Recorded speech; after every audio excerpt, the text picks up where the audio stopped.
علیکم ورحمۃ اللہ وبرکاتہ۔ معزز ناظرین، آپ کو اپنے چینل میں دل کی گہرائیوں سے خوش آمدید کہتے ہیں۔ آج آپ کے سامنے حضرت علی مرتضیٰ کرم اللہ وجہہ کی 12 ایسی نصیحتیں پیش کرنے جا رہی ہوں جس پر عمل کر ہم اپنی دنیا اور آخرت دونوں میں کامیاب ہو سکتے ہیں۔ حضرت ابن عباس رضی اللہ تعالیٰ عنہ سے مروی ہے کہ امیر المومنین حضرت عمر فاروق رضی اللہ تعالیٰ عنہ ارشاد فرماتے ہیں کہ حضرت علی مرتضیٰ کرم اللہ وجہہ نے مجھے 12 ایسے کلمات ارشاد فرمائے جن پر عمل کر کے ہم اپنی دنیا اور آخرت دونوں کامیاب کر سکتے ہیں۔ آخر وہ کلمات کون سے ہیں؟ سب سے پہلا تو اپنے مسلمان بھائی کی قسم کا خیال رکھ، اس کے ساتھ بھلائی کر اور اس کے لیے وہی چیز پسند کر جو تجھے پسند ہے، بدلے میں تجھے بھی تیری پسندیدہ چیز ہی ملے گی۔ دوسرا، کبھی بھی مسلمان بھائی کے بارے میں بدگمانی نہ کر، یعنی ہمیشہ اچھا ہے یا اچھی بات ملے گی۔ جب تیرے سامنے 2 کام ہوں تو اس کام میں ہرگز نہ پڑ جس نے نفس کی پیروی کرنا پڑے، کیونکہ نفس کی پیروی میں سراسر نقصان ہے۔ چوتھا، جب کبھی تو اللہ سے اپنی کسی حاجت میں اپنی دعا مانگے تو دعا سے پہلے اس کے پیارے حبیب حضرت محمد صلی اللہ علیہ وآلہ وسلم پر کثرت سے درود پاک پڑھا کر، بے شک اللہ عز و جل اس شخص پر بہت رجوع کرم فرماتا ہے جو اس سے اپنی حاجتیں طلب کرے اور اس کے نبی پر درود پڑھے۔ اگر کوئی شخص اللہ رب العزت سے 2 چیزیں مانگتا ہے تو اللہ اسے وہ چیز عطا فرماتا ہے جو اس کے حق میں بہتر ہوتی ہے، اور جو نقصان دہ ہے اس پر پردے کھول دیتا ہے۔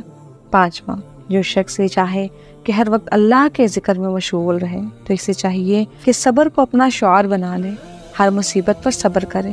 6، جو شخص دنیاوی زندگی میں دولت کا خواہش مند ہو اسے چاہیے کہ مسائل کے لیے تیار ہو جائے۔ 7واں، جو شخص یہ چاہے کہ اس کا مقدر، اس کا مقام، عزت و مرتبہ برقرار رہے اسے چاہیے کہ یہ ریاکاری سے بچے۔ 8واں، جو شخص قائد و رہنما یعنی سردار بننا چاہے تو اسے چاہیے کہ ہر حال میں اپنی ذمہ داری پوری کرے، چاہے اسے کتنی ہی دشواری کا سامنا کرنا پڑے، یعنی رازداری کے ساتھ اپنی ذمہ داریوں کو پورا کرنے میں اول رہے۔ اپنی تمام ذمہ داریوں کو پورا کرنے کے راستے میں مشقت برداشت کرنا پڑے تو اس کو برداشت کرے۔ بغیر مشقت کے انسان کو بلند و مرتبہ حاصل نہیں ہوتا۔ 9واں، جس بات سے تیرا تعلق نہ ہو خواہ مخواہ اس کے بارے میں سوال نہ کرے۔ 10واں، بیماری سے پہلے صحت کو چاہے اور فرصت کے لمحات میں بھرپور فائدہ اٹھائے۔ غم اور پریشانی کا سامنا ہو تو استقامت کے ساتھ کام لے، استقامت آدھی کامیابی ہے۔ جیسا کہ جو چیز تیرے دل میں کٹ گئی اسے چھوڑ دے، کیونکہ اسے چھوڑ دینے میں تیری سلامتی ہے۔ سبحان اللہ، ہمارے بزرگان دین نے ہماری رہنمائی کے لیے کیسے کیسے کلمات پیش فرمائے ہیں۔ یہ کلمات ایسے جامع اور حکمت آموز ہیں کہ اگر کوئی شخص ان پر عمل کر لے تو وہ تعلیم کی سعادتوں سے مالا مال ہو جائے، دین و دنیا کے کسی معاملے میں شرمندگی کا سامنا نہ کرنا پڑے۔ ان 12 کلمات میں حضرت علی مرتضیٰ شیر خدا کرم اللہ وجہہ کو جو ہمیں زندگی گزارنے کے بہترین طریقے بتائے ہیں۔ اگر اس طرح سے زندگی گزارو گے تو بہت جلد ترقی اور کامیابی کی دولت حاصل ہوگی اور اللہ کی رضا بھی حاصل ہوگی۔ حضرات، آپ خود علم و عمل کے پیدا ہوا کرتے ہیں۔ جو شخص مخلص اور باطل ہے اس کے سینے میں اللہ عز و جل کے وہ حکمت چشم روا فرما دیتا ہے، پھر اس کی زبان سے نکلے ہوئے کلمات کتنے ہی مردہ دلوں کو زندہ کر دیتے ہیں، کتنوں کی بگڑی بن جاتی ہے۔ جب یہ لوگ کسی کو نصیحت کرتے ہیں تو یہ خیر خواہ کی نیت سے کرتے ہیں، یہ بات دل کی گہرائیوں سے نکلے اور وہ مؤثر نہ ہو ایسا تو ہو نہیں سکتا۔